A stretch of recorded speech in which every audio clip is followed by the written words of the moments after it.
The Gospel of the Lord. Praise to you, Lord Jesus Christ. Okay. Good afternoon, brothers and sisters in Christ. Okay, so may hapon no, ninyong tanan. So, unsay theme ninyo karon sa inyong youth revive? Kinsa man na si Joy? Asawa ni Choots. Okay. So today we are hearing the gospel from the Gospel of Luke. And this gospel is divided. Now, Luke, in today's gospel, started in chapter 1, and then he skipped a few more chapters, then ambak siya sa chapter 4. Okay? So chapter 1 is an introduction to the gospel, okay, of Luke. And then, giskip na niya katong infancy narrative, katong iyahang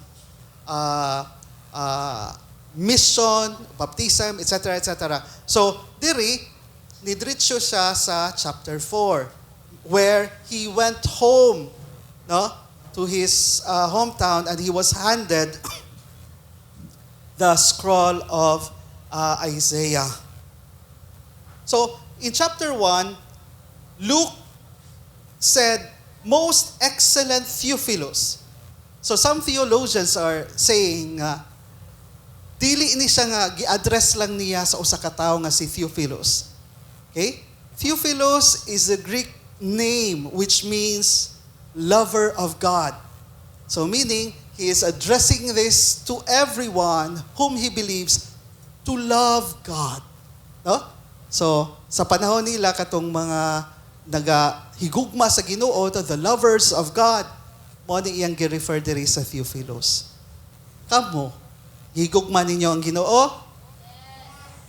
Mga Theophilus mo. Okay? So, pwede mong tawgon og Theophilus. And then here, sa Gospel, niingon ang Ginoo when He reads from the prophet Isaiah, no? The Spirit of the Lord is upon me because He has anointed me to bring glad tidings to the poor.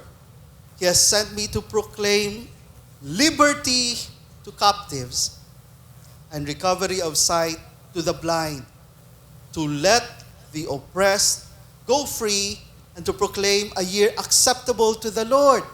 So, unsay gihisgutan diri sa atong Ginoo, He is talking about the Jubilee. Okay? Unsa man ning Jubilee?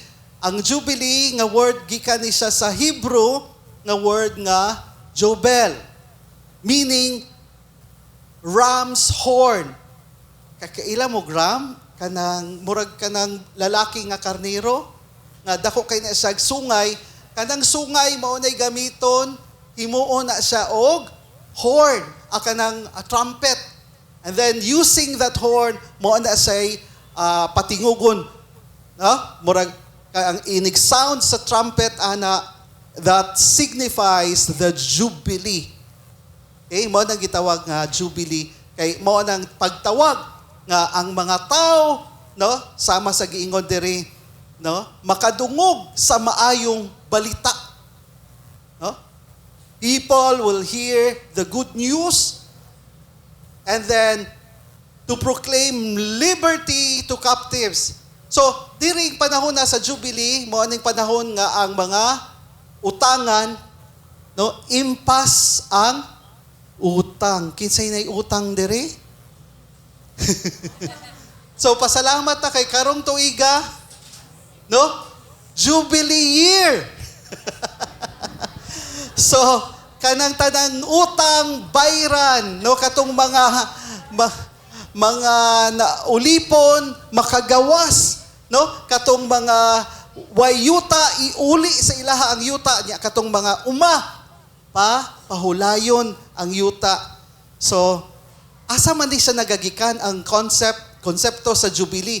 Gikan ni sa panahon pa, no, sa Old Testament, sa Leviticus chapter 5. No? Ginaingon nga, every 50th year, unsa may ihapan na nila? Kani, mga estudyante mo, di ba? Okay. Kamao mo sa technique sa multiplication nga gamit ang tudlo. Ha? Okay, sige, tanaw na to. Kay kaning Jubilee, gikan ni siya sa giingon nga Sabbath year. Okay, ang Sabbath year, every 7 years, no, sa mga Hudyo, mupahulay na sila. Nya, mo nang kanang ang utang mabayran, nya, ang pinaka-Jubilee is 7 times 7. Oh, 7 times 7 gamit ang mga tudlo. Pila man? Ha? 49? Explain diri nga nung 49 gamit ang mga tudlo. Dali. Ha? Wala na gamit ang tudlo. Ikaw, sana all. Memorize. Okay. Para sa mga tiguwang na di ka mao mag-multiply. Okay? Gamit ang mga tudlo, ingon ani na siya, 5, 6, 7, 8, 6, 7, 8, 9, 10. So kung magtagpo ni siya, kaning diri sa ubos, no? 6, 7. 6, 7. So itagpo na niyo ang ihap diha by tens. 1, 2, 3, 4. So, 4 times 10, 40. Ang nahabilin nga mga tudlo, i-multiply na nimo. 3 times 3 equals 9. So, 40 plus 9, 49. Ayan. Oh, mangita taglain nga number. 6 times 6? Ha? Oh, 36. Ato nang suwayan. Kaning duha ka kumingking. 10, no? Times, plus 10, 20. Yeah. 4 times 4, 16. 16 plus 20, 36. So kamauna mo, multiply nga way gamit nga calculator, mga tudlo ra. Maingon din mga bata, hasol-hasolon mami ni father, kasayon ra na. Nara sa cellphone, pila? Tuplok na. Okay. So sa among panahon, ingon ana, kinaraan. Okay, balik ta. No? So, 7 years times 7, 49. So, plus 1, 50th. Sa 50th year is sa ulog ng Jubilee. Okay? So, mao nang history. Yeah, unsay, throughout the years, every 50. Pero, gibag-o na siya kay laliman, bakit sa may makaabot pa ninyo, gikan karon og 50 years na sa sunod? Oh, Brad Mike, kaabot pa kag 50 years sunod? Wala na. Kinsa may sa inyong tanaw na ko sa inyong mga waistline, waag yun makaabot og 50 years na po. So, ilang gipamupan nga, after 25 years, may Jubilee. Okay? So, ang last na Jubilee is year, unsa maron nga year? 25. So, ang last Jubilee year was year 2000. Pero, si Pope Francis nag-declare og extraordinary year na Jubilee. That was 2016. No? Ang theme ato, Jubilee Year of Mercy. Oh, nakalimot na mo. Oh, mga Katoliko lagyan mo. So, mo to extraordinary kay wa man siya na-appeal sa pattern nga tag 25. So karon ang tawag ani ordinary year Jubilee year nga ang atong theme is Pilgrims of Hope. Okay? Mga unsa may pilgrim, mga nagapanaw nga may paglaom. Panaw ba? No? Panaw. O, lalom kayong Bisaya, di mo ka mao. Pilgrims of Hope. Oo, sa Tagalog pa, naglalakbay ng may pag-asa. Okay, so let us talk about this Jubilee.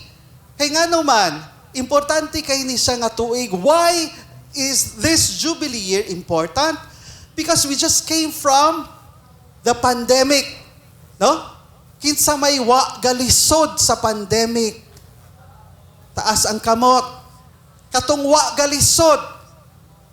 O ako ra. Porting lisura atong pandemic, di ba? So, were difficult times. And during that time, daghang kay naukay. Di ba? So, many suffered, many died, but also, it also opened opportunities, no, for others. So, ang ngayon lang yun, isaulog nato ang Jubilee year, kay gikan atong pandemic, nakalampos ta. Di ba? Kinsay na COVID na ninyo? Katong na PUI. No? Kasabot mo atong unsa ng PUI? Di ba katong magmask? Pag magmask ka, ma-PUI ka. Nato yung mga term. Ang meaning sa PUI is, i-google na yon. Persons under Persons under investigation. Kay gidudahan na mo nga nanay COVID. Daghan kay na PUI, di ba? Pero kung huot ko no kaayo ang imong mask, ma-PUI pug ka. Unsa nang PUI? Pislat og ilong. Daghan kay na PUI sa pandemic. But kidding aside, the pandemic was a difficult period. No? I was in PGH. No? Gikan pa ko atog Lebanon during the pandemic. And I was assigned immediately to PGH nga COVID referral hospital tong PGH. And I've witnessed many people suffered during that time. Labi na tong mga na-COVID. No? Nga naglisod ginhawa, nahadlok. But despite that, when we pray over the sick person recovers. So, kato nga mga panahon, although lisod kaayo, pero naagyapon tay paglaom. Okay? And so, it is just but right na i-celebrate nato ang Jubilee. And according to our Lord, the Spirit of the Lord is upon me. And the same Spirit that came upon the Lord during His presence is with us until now. No? Especially sa mga nabunyagan. Kinsa pa may wapay bunyag diri? Ha? O nabunyagan na. Pasabot naa kaninyo ang Espiritu Santo. So, sa karon nga panahon sa Jubilee, no?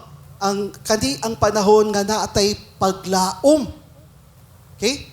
Importante kaayo nga naatay sense of hope, naatay makuptan nga hinungdan sa atong paglaom. Okay? Ang kinsa man ni atong makuptan, ang atong Ginoo. Sa dihang gibasa di sa atong Ginoo, no, ang scroll sa Isaiah, ningon siya, the Spirit of the Lord is upon me because He has anointed me to bring glad tidings to the poor. He has sent me to proclaim liberty to captives and the recovery of sight to the blind, to let the oppressed go free and proclaim a year acceptable to the Lord. He said, today the scripture passage is fulfilled in your hearing, na tinuod, because He is the fulfillment of that prophecy. So, unsay gihimo sa atong Ginoo? He proclaimed the good news. Karon, unsa may mga good news? O kamong mga kabataan, do you proclaim the good news? Or unsa man inyong giproclaim? Mga marites ra mo? Kay bao mo kung unsay nahitabo kang Rufa? Way kalibutan. O ni Maris Racal, o ni Anthony Jennings. Kaila mo? O naunsa man? Wa mo'y kalibutan. Ang mga marites, Okay. Diba? Proclaim the good news. Jesus proclaimed the good news. And he said, he bring glad tidings to the poor. So kani tanan, nahimo na materialize, it happened because of Jesus. Morning sa Jubilee na atay Jubilee door. Hibaw ba mo asa ang mga Jubilee doors diri sa Cebu? Ha? Asa ang pinakaduol nato is Cathedral. Layo atong Cathedral, Sacred Heart. Hoy, Sacred Heart charismatic mo niya. Ang inyong simbahan, Sacred Heart Parish. Na ay Jubilee. Oh, naa di ay? Naa. Gibag-o na di ay. Wala ka na-inform. Okay, so, say, pastilan, dugayan ako ani mahuman. Oy, kanang. Sige, istoryahan mo. Kanang Jubilee door na musulod ta diha. Isip mga pilgrims. Kaya ang purpose sa Jubilee, di ba? We need to go on a pilgrimage, not necessarily nga mo abroad. Pero sa una, mo adto gyud na sila sa Rome. Kay naaman ditong mga santo, mga relics ana. Nya mo adto para makisinati sa uban pod nga mga Kristiyano. And most especially pagsulod sa pultahan sa Jubilee door, it's like entering also into relationship with Jesus. Kay inigsulod nimo sa simbahan, unsa may maabtan nimo didto? Musimba ka, mamati ka sa wali sa pari, mamati ka sa pulong sa Dios. Nya manghinaot nga ang pulong sa Dios makatandog kanimo og magbag-o sa imong kasing-kasing. Nga inigawas nimo sa Jubilee door, nga nana mo'y experience sa Ginoo pod, encounter sa Ginoo, kamo pod mismo ang magdala sa maayong balita ngadto sa uban. Kay nga naman, the same spirit nga naa ni Jesus naasad kanato.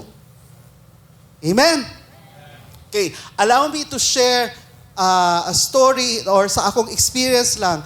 Bago pa akong nabalik, gikan sa akong study sa Scotland, sa University of Edinburgh, nag-study ko og counseling. And in my course sa counseling, I am required to do counseling nga mamati sa mga problema sa mga tao.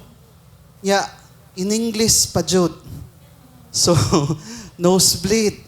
Okay? Pero ang akong nakita, dito sa abroad, sa UK, ang mga tao wala na sila'y religion. At tungod kay walay religion, kung ma-depress na sila, may gusto na kong mamatay. Mo give up dayon. Murag si Morissette, gusto ko nang bumitaw, ngunit ayaw pa ng puso. Oo. So, daghan kay na ila, maato, mukanta na lang, parang di ko yata kaya. Oh. Kay tungkol sa depression, tungkol sa problema, wa na sila'y paglaom.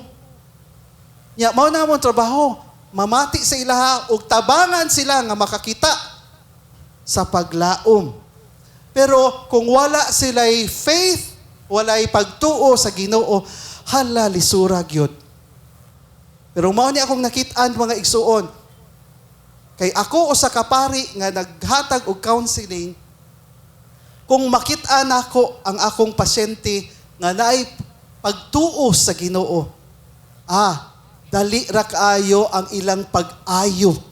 Kay ngano man naaman sila'y gituhuan nga Ginoo nga ilang makuptan, nga ilang masaligan, nga ilang malauman. Duna ang element of faith would lead to that sense of hope. Because there is a God who they trust, who loves them, and this God will heal them. And that I witness, in my practice there, nga maayo, mas paspas ang pagkaayo sa tao, kung naa sila'y pagtuo sa Ginoo. So, it's just but right in this Jubilee year, no? We are pilgrims of hope.